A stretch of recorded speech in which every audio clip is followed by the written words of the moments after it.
How do you work your way out of a sense of dread and delayed action because of failure? The first thing is you have to reframe failure into feedback.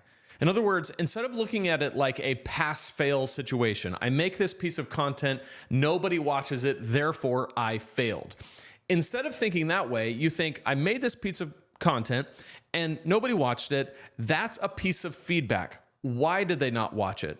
Where, if it's a YouTube video, where did they drop off? Right? I have this information in my retention graph inside YouTube Studio. I can see this information. Where did they drop off? What kind of feedback am I getting? And how can the failure be the feedback that I need? If I'm trying something and it's not working, rather than looking at it like I failed and taking that on as my new identity, I find a lot of success in separating myself from the work and saying, this was an experiment that I tried. Did this experiment work?